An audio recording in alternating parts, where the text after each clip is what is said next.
Merci Chani d'être avec nous aujourd'hui. Merci Alain. Bonjour. On va faire notre dernière étude sur les grands thèmes bibliques aujourd'hui. Et pour donner suite un petit peu à ce qu'on a vu la dernière fois, le retour de Jésus, j'aimerais qu'on s'attache un petit peu à regarder ce qui est nécessaire de faire pour être prêt au retour de Jésus. Alors j'aimerais regarder un petit peu avec vous quelques textes qui nous invitent à être des chrétiens victorieux par la grâce de Dieu, et on va se plonger dans ces textes-là pour terminer. Alain, tu veux prier avec nous? Oui. Père tendre Père Céleste, merci encore une fois de ces quelques moments qu'on va prendre pour ouvrir ta parole. Seigneur, on réclame ton esprit afin qu'on puisse bien comprendre ce que tu veux nous enseigner. Alors c'est un sujet important, ce sujet qui nous d'avoir de la victoire sur le péché, alors que ton esprit soit sur nous et sur Paul en particulier. C'est au nom de ton Fils qu'on te demande ces choses. Amen. Amen. Amen. Nous sommes invités à être des chrétiens victorieux, prêts pour le retour de Jésus. Et on a un problème que l'apôtre Paul a exprimé dans Romains, chapitre 7. Un problème que nous avons tous ressenti avec plus ou moins de force. C'est dans Romains chapitre 7. J'aimerais qu'on lise les versets 18 à 21. Si tu veux nous lire ça, Alain, s'il te plaît. Ce qui est bon, je le sais, n'habite pas en moi, c'est-à-dire dans ma chair. J'ai la volonté, mais non le pouvoir de faire le bien. Car je ne fais pas le bien que je veux, et je fais le mal que je ne veux pas. Et si je fais ce que je ne veux pas, ce n'est plus moi qui le fais, c'est le péché qui habite en moi. Je trouve donc en moi cette loi. Quand je veux faire le bien, le mal est attaché à moi. Merci. Il y a en nous une loi, la loi du péché. Dieu a fait des lois dans le monde. La gravité et toutes les lois physiques sont incontournables. On ne peut les contourner qu'en utilisant une autre loi qui est plus forte que celle-là. Et l'apôtre Paul disait, j'ai la volonté, mais pas le pouvoir. On a le désir de marcher avec Dieu, on a le désir d'observer ses commandements, on a le désir d'aller dans le bon chemin, mais on tombe, et on retombe, et on tombe encore. On n'a pas le pouvoir. Et c'est pour ça que dans ce texte-là, l'apôtre Paul va continuer dès le début du chapitre 8. Chani, si tu veux nous lire le verset 2 et 3, s'il te plaît. En effet, la loi de l'esprit de vie en Jésus-Christ m'a affranchi de la loi du péché et de la mort. Car chose impossible à la loi, parce que la chair la rendait sans force, Dieu a condamné le péché dans la chair en envoyant à cause du péché son propre Fils dans une chair semblable à celle du péché. Merci. Alors il y a une loi, cette loi du péché qui nous asservit. On a envie mais on n'arrive pas. Et l'apôtre Paul dit, mais il y a une autre loi, plus forte que la loi du péché, qui est la loi de l'esprit de vie qui est en Jésus-Christ. Et cette loi-là va m'affranchir de la loi du péché et de la mort. Il va donc falloir se mettre au bénéfice de cette loi-là, qui est plus forte que la loi du péché, pour pouvoir être victorieux. C'est un peu comme les avions. Ça pèse des centaines de tonnes, et ça vole. Ça vole. C'est ça. Moi, j'essaie de décoller, mais ça ne va pas très loin. Et ça vole. Pourtant, la loi de la gravité fait que tout descend. Mais il contourne cette loi-là en employant d'autres lois plus fortes, qui est la résistance de l'air. C'est ça. De la même manière, on échappe à la pesanteur du péché en prenant cette loi de l'esprit de vie qui est en Jésus-Christ. L'apôtre Paul nous dit que nous n'avons pas les moyens, nous n'avons pas le pouvoir. Mais Jésus, dans l'évangile de Jean, nous donne un remède. Évangile de Jean, chapitre 15. On a ici cette image que l'on trouve dans plusieurs endroits dans la parole de Dieu. Chani, je te laisse lire dans l'évangile de Jean, chapitre 15, le verset 5, si tu veux bien. Je suis le cep, vous êtes les sarments. Celui qui demeure en moi et en qui je demeure porte beaucoup de fruits, car sans moi, vous ne pouvez rien faire. L'apôtre Paul nous l'avait dit, Jésus nous le dit, sans moi, vous ne pouvez Rien faire. rien faire. Et rien, c'est pas beaucoup. C'est ça. Ça veut dire que même ce que l'on fait ne vaut rien en ce qui concerne le salut. N'est-ce pas? Ouais, Sans moi, vous pouvez rien faire. c'est ça. La seule chose qui a de la valeur, c'est ce qu'on va faire par la puissance de Dieu qui est en nous. Et on l'obtient parce qu'on va demeurer attaché. Comment est-ce qu'on va porter les fruits de l'esprit? Ben, les fruits poussent sur la branche qui est attachée à l'arbre. Oui. Je suis le cep, vous êtes les sarments, et on est invité à porter du fruit en restant attaché au cep. Jésus nous invite donc à développer avec lui une relation personnelle, une relation constante, pour qu'étant attaché à lui, on puisse porter les fruits qu'il nous donne de porter. Parce que tout seul, on n'y arrive pas. Ça me fait penser parfois à des chrétiens qui vont dire, en excusant un péché, la chair est faible. Oui, Mais c'est bien mal connaître la puissance de Jésus. oui. Parce qu'on nous dit que je puis tout par celui qui me sort. Alors c'est justement le texte que je voulais lire dans Philippiens chapitre 4, au verset 13. Il dit « Je puis tout par celui qui me fortifie ». Donc si d'un côté, je ne suis pas capable de faire quoi que ce soit, de l'autre côté, tout est possible parce que Dieu va m'en donner la possibilité. N'est-ce pas? Donc il va falloir que j'aille chercher la source de la force, la source de la victoire. Là, au seul endroit où elle se trouve, c'est dans un contact avec Dieu, avec Jésus. On avait défini d'ailleurs le péché comme un lien qui est cassé. Et la solution au péché va être de reconstruire ce lien et de permettre à être de nouveau branché sur la source de la vie. Oui, c'est ça. Et tantôt, on disait, vous pouvez rien faire, puis maintenant, on dit, je peux tout. Oui, Comme tu disais, rien, c'est pas beaucoup. Tout, c'est entièrement. tout c'est entièrement, mais il y a un seul chemin par lequel on peut y arriver. Oui.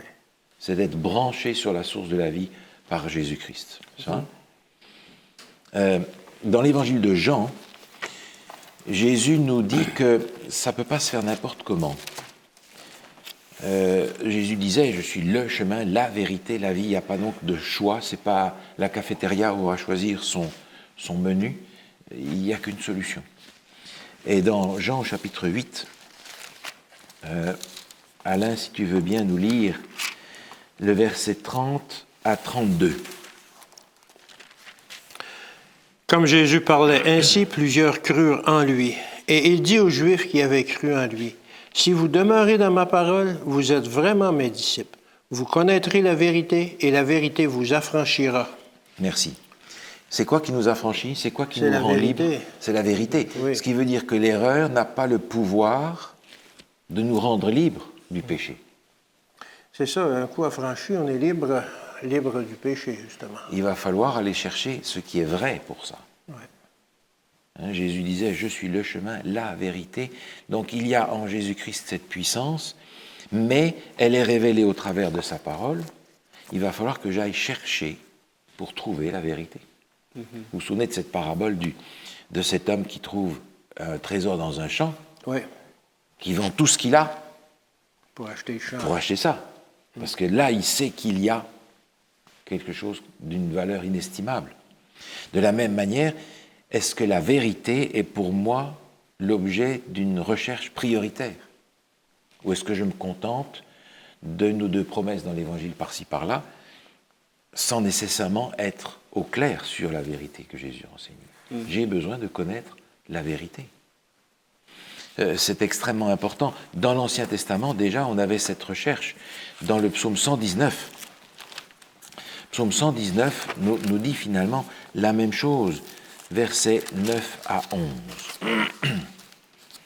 Psaume 119, de versets 9 à 11. Chani, si tu veux bien nous lire ça.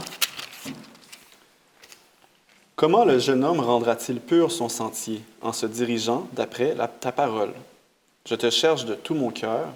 Ne me laisse pas égarer loin de tes commandements. Je serre ta parole dans mon cœur afin de ne pas pécher contre toi.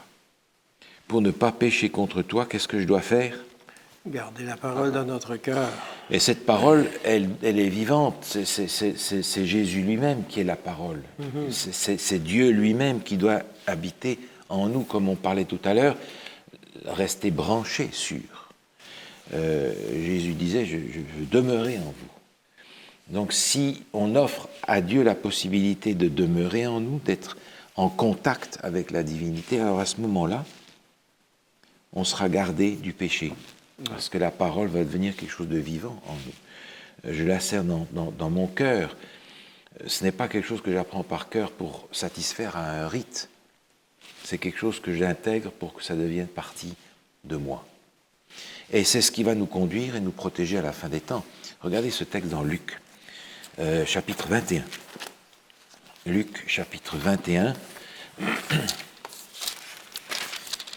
34 à 36, s'il te plaît. Prenez garde à vous-même, de crainte que vos cœurs ne s'apesantissent par les excès du manger et du boire et par les soucis de la vie, et que ce jour ne vienne sur vous à l'improviste, car il viendra comme un filet sur tous ceux qui habitent sur la face de la terre.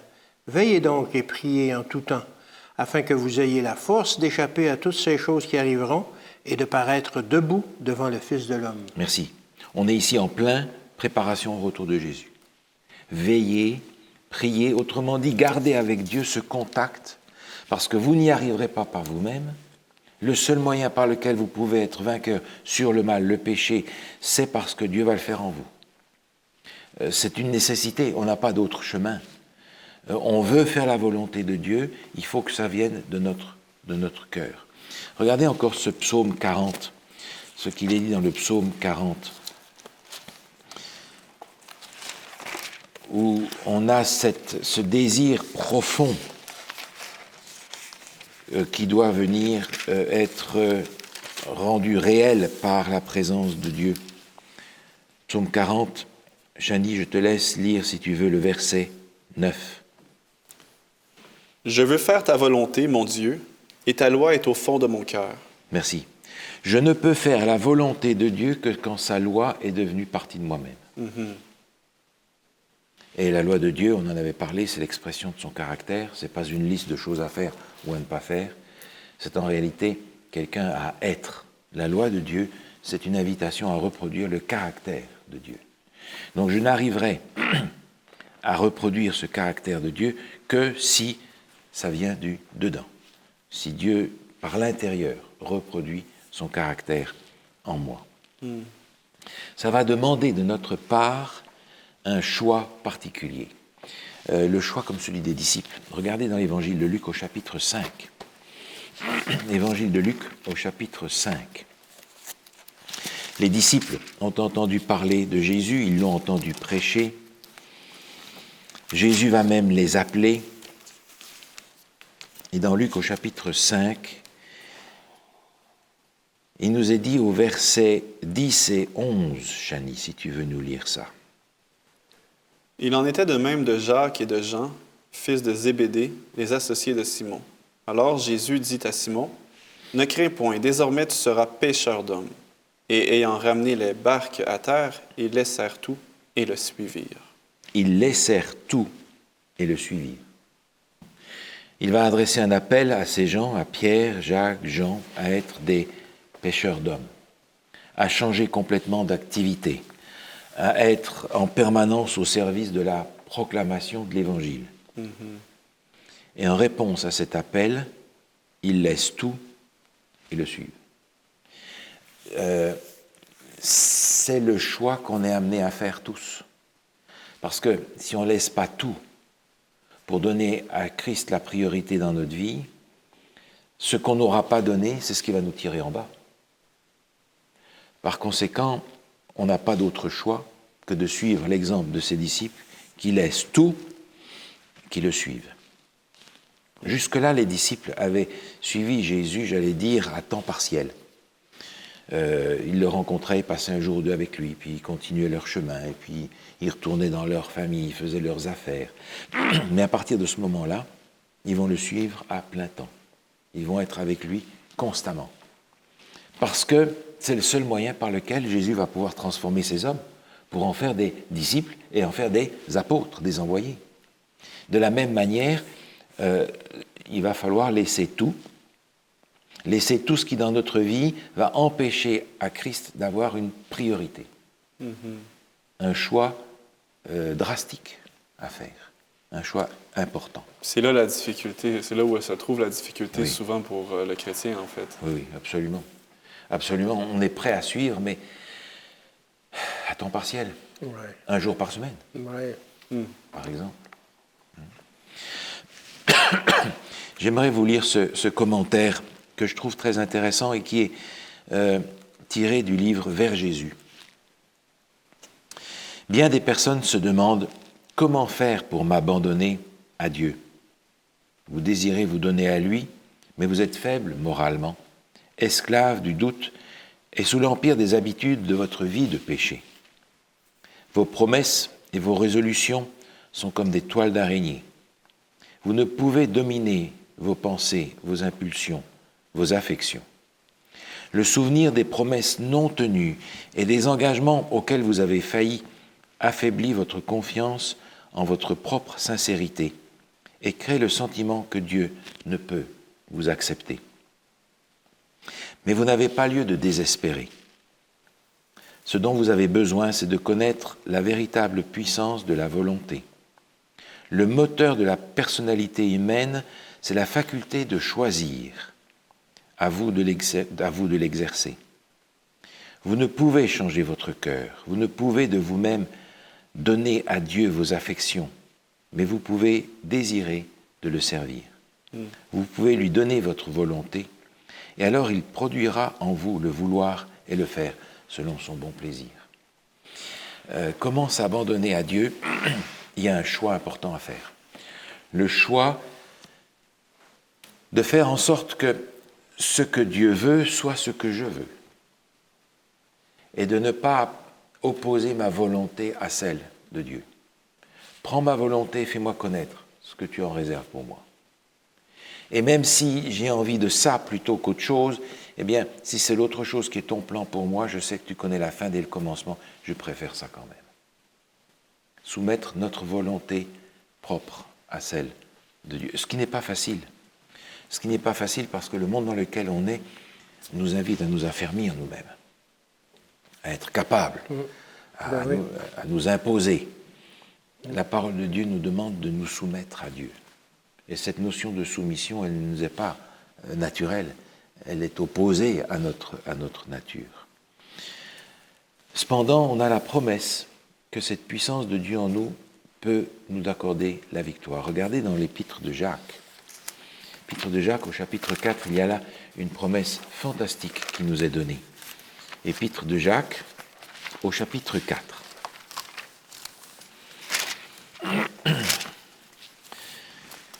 Chani, si tu veux bien, je vais te laisser lire Jacques, chapitre 4. Au milieu du verset 6, il y a une citation de l'Ancien Testament, et je te laisse lire la fin du verset 6 et le verset 7 et 8. Dieu résiste aux orgueilleux, mais il fait grâce aux humbles. Soumettez-vous donc à Dieu, résistez au diable, et il fuira loin de vous. Verset 8. Approchez-vous de Dieu, et il s'approchera de vous.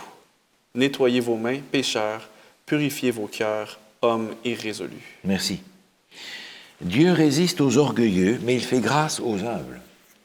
Mauvaise nouvelle pour ceux d'entre nous qui sont mangés, dévorés par l'orgueil. Il y a ce mot qui vient au verset 7, « Soumettez-vous donc à Dieu ». Mais vous comprenez bien qu'on ne peut se soumettre à Dieu que si on a découvert qui il est. Je ne vais pas me soumettre à n'importe qui. Je ne peux me soumettre qu'à quelqu'un que je connais et que j'ai découvert étant digne de confiance. Oui. Quelqu'un qui m'aime et qui va ne faire que du bien à celui qui s'est soumis à lui. Par conséquent, je ne peux me soumettre à Dieu que si vraiment j'ai découvert ce que Dieu a fait pour moi. Et à partir de là, je découvre que en me soumettant à Dieu et en m'approchant de Dieu, qu'est-ce qui va arriver? Il s'approchera de nous, Oui. d'abord, Et résultat, et on sera nettoyé. et le diable va fuir loin de nous. C'est ça. Oui. N'est-ce pas? Alors, le Seigneur nous invite à venir avec ce que nous sommes, à venir avec nos fautes, avec nos habitudes, avec nos tendances, avec tout ce qu'on a, et dire, Seigneur, prends ça. Parce que je veux que tu aies ça en main, mais pas l'ennemi. Ouais. Donc en s'approchant de lui, en gardant ce contact dont on a parlé la dernière fois, eh bien, à ce moment-là, la puissance de Dieu va pouvoir agir en nous. Et la tentation, elle va Diminuer. tomber par terre. Le diable fuira loin de vous. Le tentateur s'éloigne. C'est ce qu'il avait fait avec Jésus. Vous vous en souvenez, dans le désert, il nous était dit qu'il va tenter Jésus 1 fois, 2 fois, 3 fois, et n'y parvenant pas, il va quitter Jésus pour un moment plus favorable. Ça ne veut pas dire qu'il est parvenu. Il est même revenu par l'intermédiaire de ses propres disciples. Mais, n'y arrivant pas, il s'en va. Parce que la présence de Dieu en nous le fait fuir. Ce n'est pas difficile. Mais si je n'ai pas Dieu en moi, alors il a un moyen d'aller chercher en moi de quoi me faire tomber encore une fois. Soumettez-vous à Dieu, approchez-vous de Dieu, s'approchera de vous. Et le diable s'en ira. Écoutez, ça c'est une promesse qu'il faut que je réclame tous les jours parce que j'en ai besoin. J'en ai besoin. Dans la première épître de Pierre, on retrouve la même idée. Première épître de Pierre, juste quelques pages après, c'est le verset 8 et 9. On va même lire dès le verset 6. Première épître de Pierre, chapitre 5. Chapitre 5. Première épître de Pierre, chapitre 5. Alain, je vais te laisser lire le verset 6 à 8. Humiliez-vous donc sous la puissante main de Dieu, afin qu'il vous élève au temps convenable, et déchargez-vous sur lui de tous vos soucis, car lui-même prend soin de vous. Soyez sobres, veillez, votre adversaire, le diable, rôde comme un lion rugissant, cherchant qui il dévorera. 9 aussi, s'il te plaît. Résistez-lui donc avec une foi ferme, sachant que les mêmes souffrances sont imposées à vos frères dans le monde. Merci. Humiliez-vous donc sous la puissante main de Dieu. C'est le moyen par lequel le processus de victoire va commencer. Ensuite, il y a cette résistance à l'adversaire. Une foi ferme. Ce n'est pas quelque chose dans lequel on est seul, nous dit-il. Nous sommes tous dans le même bateau. Ouais. Mais il y a une promesse qui est faite dans les versets suivants, qui ne doit pas nous échapper. Tu veux bien le lire, c'est le verset 10 et 11. Le Dieu de toute grâce, qui vous a appelé en Jésus-Christ à sa gloire éternelle, après que vous aurez souffert un peu de temps, vous perfectionnera lui-même, vous affermira, vous fortifiera et vous rendra inébranlable. À lui soit la puissance au siècle des siècles. Amen. Mes amis, ça c'est une promesse. Ouais. Qui c'est qui va le faire? C'est Jésus, c'est Dieu. Il vous perfectionnera lui-même. Ouais. Il vous affermira, il vous fortifiera, il vous rendra Inébranlable. Mais Seigneur, fais ça tout de suite.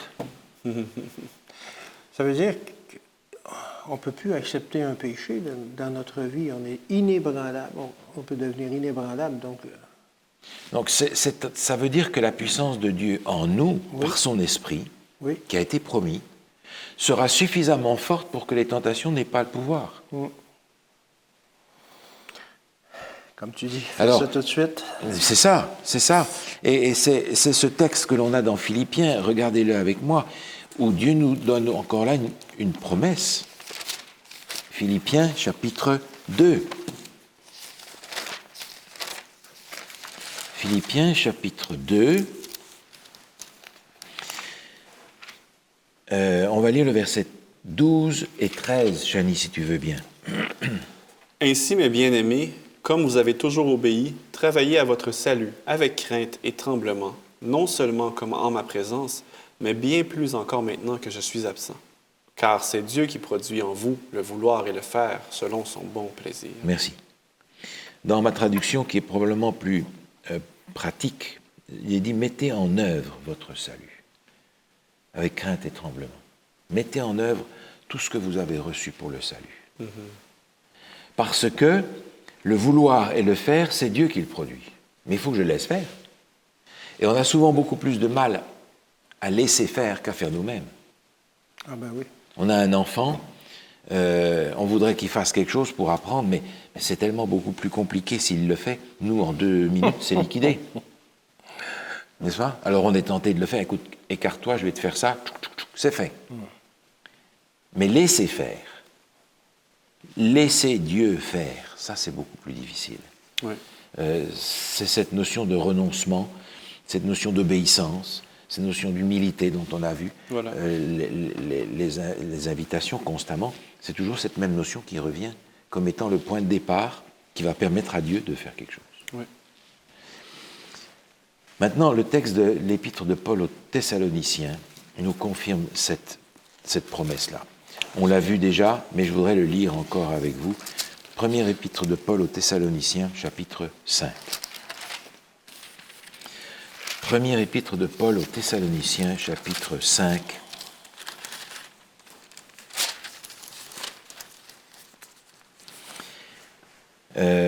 Alain, est-ce que tu voudrais nous lire le verset 23 et 24, s'il te plaît? Que le Dieu de paix vous sanctifie lui-même tout entier, et que tout votre être, l'esprit, l'âme et le corps soient conservés irrépréhensibles lors de l'avènement de notre Seigneur Jésus-Christ. Celui qui vous a appelé est fidèle, et c'est lui qui le fera. Merci. Mes amis, s'il vous plaît, ne lisez jamais le verset 23 sans le verset 24. Parce que si on lit le verset 23 tout seul, moi je tombe en dépression profonde. Ouais. Que tout notre être, dans toutes ses dimensions, dimension spirituelle, dimension psychique, dimension physique, intellectuelle, soit conservé Irrépréhensible. irrépréhensible, irréprochable dans ma version. Sans faute, finalement. Sans faute. Mais quand on y pense, l'objectif est terriblement élevé. Il est inaccessible, on a déjà vu. C'est ça. Alors il faut absolument le verset 24, qui nous dit, celui qui vous a appelé à ça, T'es fidèle. il est fidèle et c'est lui qui le fera. Autrement dit, moi je ne peux pas, il faut que je laisse faire lui. Il faut que ce soit lui qui fasse. Et que j'accepte de me soumettre à sa volonté, à son vouloir, à son faire, ce qui est peut-être notre plus grande bataille, la bataille contre nous-mêmes finalement. Oui. Pour enlever cette résistance à l'action de Dieu. C'est encore ancré probablement dans cet orgueil-là qui est si colle à la peau du chrétien et de l'être humain en général, qui nous empêche des fois de laisser la place à Dieu parce qu'on veut être maître de... Oui. Encore une fois, par rapport au verset 24, c'est lui qui le fera. Heureusement, parce que la barre est extrêmement haute. On l'a vu tout à l'heure. Et permettez-moi que je vous lise un commentaire ici qui est issu du livre Jésus-Christ. C'est l'Esprit qui nous permet de bénéficier de l'œuvre accomplie par le Rédempteur du monde. C'est l'Esprit qui rend le cœur pur. C'est par l'Esprit que le croyant devient participant de la nature divine. Le Christ a donné la plénitude de la puissance divine de son Esprit pour que nous puissions vaincre nos défauts, héréditaires ou acquis, et pour que l'Église reçoive l'empreinte de son caractère. La victoire sur le péché, la préparation pour le retour de Jésus n'est réalisable que par l'action du Saint-Esprit, parce qu'il veut détruire en nous les défauts héréditaires et acquis. On pourrait dire, écoutez, je suis né comme ça. C'est ça. Et c'est insuffisant. Le Seigneur veut résoudre aussi ces problèmes-là. Alors, je voudrais simplement relire avec vous ces passages que l'on a dans l'évangile de Jean, où Jésus nous fait la promesse de son Esprit Saint. Évangile de Jean, chapitre 14. On a dans ce chapitre, on l'a déjà vu, l'annonce extrêmement claire du retour de Jésus. Mais dans ce même contexte de l'annonce du retour de Jésus, Jésus fait aussi l'annonce de la promesse qu'il nous fait de nous donner son esprit. Alors, si tu veux bien, Alain, je vais te laisser lire dans Jean 14, le verset 15 et 16 pour commencer. Si vous m'aimez, gardez mes commandements, Et moi, je prierai le Père et il vous donnera un autre consolateur afin qu'il demeure éternellement avec vous. Merci. Jésus était avec les disciples, mais maintenant, Jésus qui s'en va, leur dit, je ne vais pas être avec vous, je vais être en vous. Chani, si tu veux bien continuer, lis, si tu veux, pour nous, le verset 17 et 18. L'esprit de vérité que le monde ne peut recevoir parce qu'il ne le voit point et ne le connaît point, mais vous, vous le connaissez, car il demeure avec vous et il sera en vous. Je ne vous laisserai pas orphelins, je viendrai à vous. Merci. Jésus a promis qu'il allait venir à nous par le moyen de son esprit, il n'allait pas nous laisser tout seuls, et il y a encore ici cette notion de demeurer. Il y a une notion de permanence là, Oui. enfin qu'il habite en vous. Et un peu plus loin dans le même chapitre, au verset 23, si tu veux nous lire ce verset-là, il y a une promesse extraordinaire quand on y pense. Jésus lui répondit, « Si quelqu'un m'aime, il gardera ma parole et mon Père l'aimera. Nous viendrons à lui et nous ferons notre demeure chez lui. Et le « nous », c'est... » Le Père. Le Père et le Fils. Est-ce que j'arrive à imaginer que la divinité veut demeurer, habiter, être en moi par le moyen du Saint-Esprit? Et je comprends que c'est la seule possibilité pour que le mal soit détruit en moi, les défauts héréditaires ou acquis, et que tout ce mal soit détruit par la présence de Dieu en moi. Malheureusement, la réalité fait que de temps en temps on tombe. À partir du moment où on a accepté Jésus-Christ comme notre Sauveur, on ne vit plus dans le péché. Le péché n'est plus qu'un accident de parcours. Et le Seigneur le sait. Le Seigneur sait que ça va probablement être progressif, ce processus par lequel il va demeurer entièrement en nous, en permanence. Alors il a prévu ça. Dans l'épître de Jean, la première épître de Jean, au chapitre 1er, il y a là une promesse extrêmement réconfortante pour nous, qui sommes bien conscients que nous tombons de temps en temps. Il y a encore des accidents dans notre parcours, parfois plus, parfois moins. Mais il y a une promesse qui nous est donnée ici. Alain, si tu veux le lire dans 1 Jean chapitre 1, le verset 9 et 10. Si nous confessons nos péchés, il est fidèle et juste pour nous les pardonner et pour nous purifier de toute iniquité. Si nous disons que nous n'avons pas péché, nous le faisons menteur et sa parole n'est point en nous. Merci. Comment est-ce que c'est possible? Comment est-ce que c'est possible que Dieu ait cette fidélité, cette justice pour nous pardonner, pour nous purifier de toute iniquité? Chani, versets 1 et 2 du chapitre suivant, juste après. Mes petits enfants, je vous écris ces choses afin que vous ne péchiez point. Et si quelqu'un a péché, nous avons un avocat auprès du Père, Jésus-Christ, le juste. Il est lui-même une victime expiatoire pour nos péchés, non seulement pour les nôtres, mais aussi pour ceux du monde entier. Le sacrifice de Jésus est suffisant pour tous les êtres humains, ceux qui le veulent, quiconque croit en lui. Mais nous avons un avocat auprès du Père. C'est possible parce que si on tombe, on a un avocat auprès du Père, Jésus-Christ, le juste.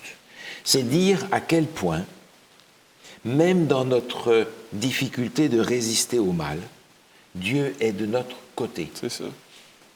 Il va tout faire, et il a tout fait, pour que même si on tombe, il nous récupère, il nous relève, il nous fait continuer le chemin. Regardez avec moi ce texte dans le psaume 37, qui nous dit finalement, j'allais dire presque la même chose, dans des termes de l'Ancien Testament, le psaume 37. Psaume 37, c'est le verset 23 et 24. Si tu veux nous lire ça, Chani. Psaume 37, versets 23 et 24. L'Éternel affermit les pas de l'homme, et il prend plaisir à sa voix. S'il tombe, il n'est pas terrassé, car l'Éternel lui prend la main. Extraordinaire. Mais si on tombe, eh bien, c'est pas la fin. Ça peut être la fin si on reste en bas. Oui. si on ne veut pas se relever. Mais pensez à Pierre, qui voit Jésus marcher sur les eaux et qui dit « Moi aussi, je veux aller à ta rencontre ». Et qui sort du bateau et Jésus lui fait marcher sur les eaux. Mais à partir du moment où il a quitté du regard Jésus, il a regardé la tempête autour de lui, il a coulé. Et le texte nous dit, dans l'évangile de Matthieu, aussitôt, Jésus le saisit. Il n'a pas attendu que Pierre soit au fond et dit « Ah ah, je t'avais bien dit, hein ?» C'est ça. Maintenant, bois une bonne tasse, ça t'apprendra. Aussitôt, Jésus le saisit. Et c'est ce qu'on a ici. S'il tombe, il n'est pas terrassé, car l'Éternel lui prend la main. Et vous avez fait cette expérience comme moi 1000 fois, de tomber et puis de revenir nous accrocher à Dieu et de nous rendre compte qu'il nous remonte, il nous relève, il nous remet debout. Heureusement. C'est une série de versets qui est très, très révélateur et puis des fois qui est une révélation pour certains chrétiens qui n'avaient pas saisi à quel point Dieu est un Dieu personnel. On a dit qu'il voulait demeurer en nous, puis là, on nous dit qu'il nous tend la main. Oui. C'est un Dieu qui veut notre bien et qui nous aime. Oui, oui. Comme un père avec son enfant qui tombe, hein? Oui. On le ramasse. On le relève. On le relève. On le relève. Écoutez ce commentaire, sorti aussi du livre Vers Jésus. Il y a des personnes qui ont appris à connaître l'amour et le pardon de Jésus-Christ et qui désirent sincèrement être des enfants de Dieu. Toutefois, elles voient les imperfections de leur caractère et les insuffisances de leur vie, et elles en viennent à douter de la réalité de leur régénération par le Saint-Esprit. Je leur dis, ne vous laissez pas abattre. Nous devrons souvent nous prosterner aux pieds de Jésus pour venir y pleurer sur nos manquements et nos erreurs. Mais ce n'est pas une raison pour nous laisser aller au découragement. Même si nous sommes vaincus par l'ennemi, nous ne sommes pas repoussés ou délaissés ou rejetés par Dieu. Non, Jésus est à la droite de Dieu et il intercède en notre faveur. C'est ce que nous vivons constamment. Nous vivons constamment cette situation où on apprend à laisser Dieu demeurer de plus en plus en nous. Et nous avons cette assurance que même si nous tombons, nous n'avons pas de raison de nous décourager parce qu'il nous prend la main pour nous relever. C'est le programme que nous avons dans le temps qui nous sépare du moment où Jésus va revenir, comme on l'a étudié dans les études précédentes. Un programme où finalement Dieu nous invite à nous accrocher à lui comme étant notre priorité jour après jour. Suivre l'exemple de Jésus, par exemple, qui, chaque jour, chaque matin, s'approchait de Dieu dans la prière, parce qu'il en avait terriblement besoin. Et je me dis, mais si Jésus en avait besoin, nous alors, besoin d'aller faire le plein de la présence de Dieu pour traverser nos journées, jusqu'à ce que Jésus revienne. Et c'est ce que je vous propose, à vous et à tous nos amis qui nous écoutent, de rechercher ce contact avec Dieu, par lequel, lorsqu'il viendra, il nous dira « c'est bien, bon et fidèle serviteur ». Nous avons terminé aujourd'hui notre longue étude des grands thèmes bibliques. Et je suis bien conscient que nous avons regardé seulement les grands thèmes bibliques. Il y a encore beaucoup de thèmes qui pourraient être étudiés, de sujets qui pourraient être étudiés dans la parole de Dieu. Ce que nous avons voulu faire, c'est poser les fondements, poser les bases. Et je vous invite à continuer l'étude de la parole de Dieu sur ces bases-là, pour découvrir les autres éléments que nous n'avons pas eu l'occasion de regarder. En cherchant dans la parole de Dieu, vous avez découvert un nouveau chemin, vous avez découvert un sauveur. Et c'est notre souhait qu'en découvrant ce sauveur, vous puissiez vous attacher à lui en attendant qu'il revienne. Alors, nous avons terminé notre série d'études, mais l'étude ne s'arrête pas là. Je vous invite à la continuer. Et nous ferons aussi tout ce que nous pouvons pour mettre à votre disposition d'autres sujets d'études qui vous permettent d'aller en profondeur dans certains éléments de la révélation biblique.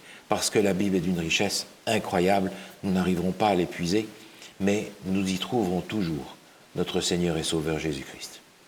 Chani, est-ce que tu veux prier avec nous en terminant? Oui. Éternel Père notre Dieu, nous te remercions infiniment, Seigneur, de nous avoir guidés dans cette étude et dans cette série d'études. Seigneur, tu as été bon avec nous, car tu nous as promis de nous donner cette vérité et ce Saint-Esprit et de nous guider à travers elle et qu'on sera affranchis. Nous voyons à quel point tu es un Père aimant, bon pour nous. Te demandons de continuer de nous guider, tant nous ici présents que les auditeurs, dans cette poursuite, Seigneur, de l'étude de ta parole. Merci. Et c'est au nom de ton Fils Jésus que nous t'avons prié. Amen. Amen. Merci de nous avoir suivis tout au long de ces semaines d'études de la parole de Dieu. Que le Seigneur vous bénisse et vous garde.